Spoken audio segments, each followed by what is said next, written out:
ఇక్కడ ఉన్న పెద్దలందరికీ నా హృదయపూర్వక నమస్కారాలు. సార్, నేను కొత్త చెరువు గ్రామం నుండి, వీరపల్లి విచారణ కొత్త చెరువు గ్రామం నుండి వచ్చాను సార్. నేను ప్రస్తుతం మైదుకూరులో పనిచేస్తూ ఉన్నా సార్. నేను ఒక హిందీ టీచర్ని సార్. నేను గత ఎయిడెడ్ స్కూల్ అని, ఆర్సీఎం ఎయిడెడ్ స్కూల్ అని, అక్కడ నేను గత 15 సంవత్సరాల నుంచి పనిచేస్తున్నాను సార్. నేను ఫస్ట్ కొత్త చెరువు గ్రామానికి చేస్తూ ఉన్నా సార్. 10 సంవత్సరాలు చేసిన తర్వాత 2021లో నన్ను ట్రాన్స్ఫర్ చేసినారు సార్. 21లో మైదుకూరికి చేసినారు సార్. అక్కడ నేను ఆర్సీఎం హై స్కూల్లో పనిచేస్తా ఉన్నా సార్ ప్రస్తుతము.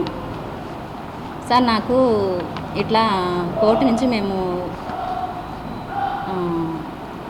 ఎయిడెడ్ స్కూల్కి ఫిలప్ చేసుకోవాలని వార్త వచ్చింది సార్. పెద్దల ద్వారా నాకు తెలిసింది సార్. వాటి ద్వారా నేను కనుక్కోవాలని ఈ జాబుల పరంగా చూసుకుంటున్నాం సార్. మాకు ఫస్ట్ మీటింగ్ పెట్టి బిషప్ గారు, అంటే మా ఆర్సీఎం క్యాథలిక్ చర్చ్ తరపున మాకు బిషప్ గారు, ఫాదర్స్, వీళ్ళు పెద్దలు సార్. వీళ్ళు మీటింగ్ పిలిచినారు సార్ మమ్మల్ని. ఫస్ట్ మీటింగ్ పిలిచినప్పుడు మా అందరికీ చెప్పినారు సార్, మాట్లాడి ఇట్లా అని చెప్పి పరిస్థితి. కమిటీ మెంబర్ని ఎన్నుకున్నారు సార్. వాళ్ళందరూ ఇక్కడ కమిటీ మెంబర్లు సార్, 6 మంది ఉన్నారు. ఇట్లా ఫిలప్ చేసుకునేటప్పుడు నేను 15 సంవత్సరాల నుంచి ఉన్నాను సార్. నాకు అన్యాయం జరిగింది సార్. ఎందుకంటే నాకన్నా జూనియర్ ఉన్న ఆమెకి, తలారి ప్రసన్న కుమారి అని, ఆమె నాకన్నా జూనియర్ సార్. ఆమెకి ఈ పోస్టు హిందీ పండిట్గా ఆమెకి ఇవ్వాలని నిర్ణయించుకొని ఆమె దగ్గర డబ్బు కూడా తీసుకున్నారు సార్.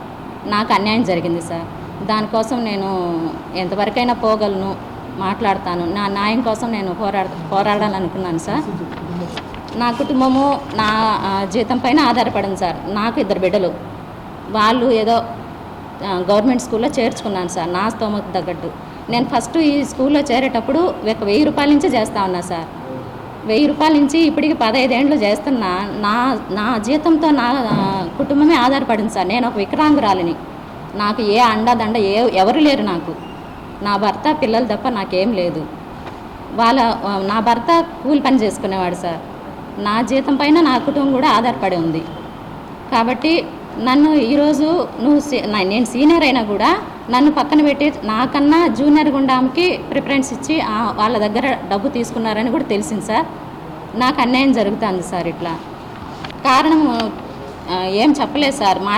నేను అడిగినప్పుడు నాకు మీరు ఉండండి, మాట్లాడతాము, చూద్దాము, చేద్దాము, ఇప్పుడు ఎలక్షన్ ఇది ఉంది కదా, అది ఇది అని చెప్తా ఉన్నారు సార్. నాకు 4000 సార్. నాకు బస్సులో ఎక్కడానికి కానీ, పోవడానికి, రావడానికి కానీ చాలా కష్టం సార్. మైదుకూరు మా పల్లె అంటే ఆడించి ఒక ఆటో సార్, ఆటో ఎక్కి పోవాలి నేను. మాకు కరెక్ట్ టైం ఆటో ఉండదు. కానీ నేను స్కూల్లో 9 గంటలకల్లా ఉండాలి సార్. ఎంత కష్టం మీద, ఎంత బాధతో పోతున్నానో ఆ దేవుడికి తెలియాలి, నాకు తెలియాలి సార్. ఆ పరంగా నేను 3 సంవత్సరాల క్రితం కూడా ఫాదర్కి చెప్పుకున్నా, ఫాదర్ నేను ఇట్లా నడవలేను, పోలేను, టయానికి స్కూల్కి మనం పోవాలి కదా, అది మన రెస్పెక్ట్. అది ఒక ఇంచు కూడా మనకి ఇది అవ్వకూడదు.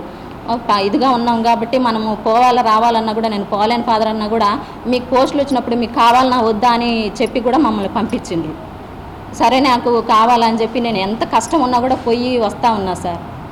ఇప్పుడు గవర్నమెంట్ పోస్టులు, ఎయిడెడ్ పోస్టులు పడినాయి సార్. ఆ పోస్టుల మీద నాకు అన్యాయం జరిగింది సార్. సీనియర్ ప్రకారం అన్ని పోస్టులు ఫిలప్ చేసుకుంటున్నారు సార్. మరి నాకెందుకు ఇవ్వలేదు? నేను సీనియర్ సార్, 15 ఏళ్ళు ఉన్నాను. మరి ఆమె నా వెనకట ఆమె జూనియర్. ఆమెకి ఎందుకు ప్రిఫరెన్స్ ఇస్తున్నారో నాకు తెలియదు సార్. నాకైతే బలము ఏది లేదు. వాళ్ళకి ఫాదర్లు ఉన్నారు, ప్లస్ వాళ్ళకి డబ్బు ఉంది. నాకు ఏది లేదు సార్. నేను కూలి పని చేసుకున్న దాన్ని. ఆమె డబ్బులు ఇచ్చిందంట సార్. 10 లక్షలు ఇచ్చినారంట సార్ వాళ్ళు. నన్నైతే ఏది అడగలేదు సార్, నాకు ఏది చెప్పలేదు సార్. నేను పోతేగినా ఇప్పటికీ అర్జీలు పెట్టుకున్నా సార్. 2-3 సార్లు పెట్టుకున్నాను, మాట్లాడినాను. బిషప్ గారికి కూడా నేను అర్జీ ఇచ్చుకున్నాను సార్. మాట్లాడదాము, చూద్దామంటున్నారు సార్.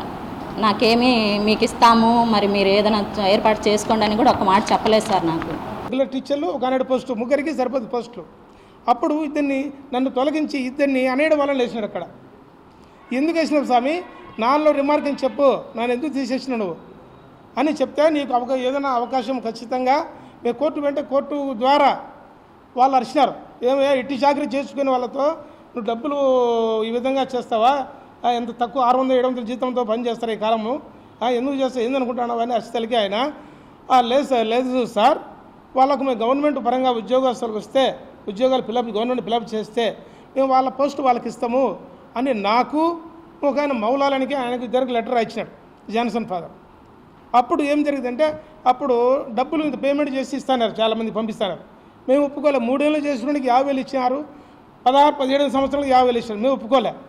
అందుకని మేము కోర్టుకు పోయింటే అప్పుడు గల్లెల ప్రసాద్ తండ్రి గారు ఉండి మా కోర్టు ఖర్చులు గాను ఆయన 1,00,000 రూపాయలు మాకు ఇచ్చినాడు అదనంగా.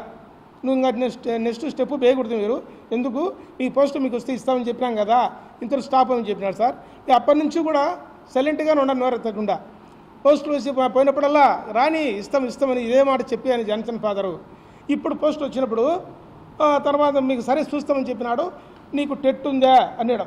టెట్ ఉంటే పోస్ట్ ఇస్తానని చెప్పినాడు.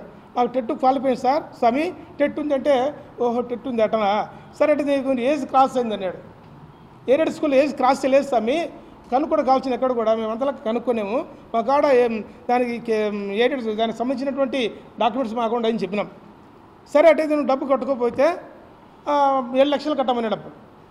డబ్బులు కట్టమంటే 7 లక్షలు సరే అని చెప్పి నాకు ఇల్లు ఉండింది, ఆ ఇల్లు కూడా అమ్ముకొని డబ్బు తీసుకపోతే ఏమన్నాడు ఆయన చివరికి, నీకు ఎవరు చెప్పినా డబ్బు నేను ఇస్తాను చెప్పినా, నీకు పోస్ట్ ఇస్తానని చెప్పినాడా, నీకు అది నన్ను డామినేషన్ చేసి నన్ను బెదిరించినాడు. చాలా బెదిరించినప్పుడు నేను కూడా ఆ డబ్బు కూడా నాకు అనవసరంగా నా చేతుల కింద పోయింది సార్. అది 7 లక్షల పిల్లలకు పెళ్ళిళ్ళు చేసిన ఆ డబ్బులు ఉండదు కదా, కాబట్టి ఆ డబ్బులు లేదు ఇప్పుడు నాకు. నేను బాడీ ఇంట్లో ఉన్నా, నేను ఆయన చేసిన పనికి పోస్ట్ ఇమ్మంటే నేను ఏమైనా చేసుకోమంటున్నాడు.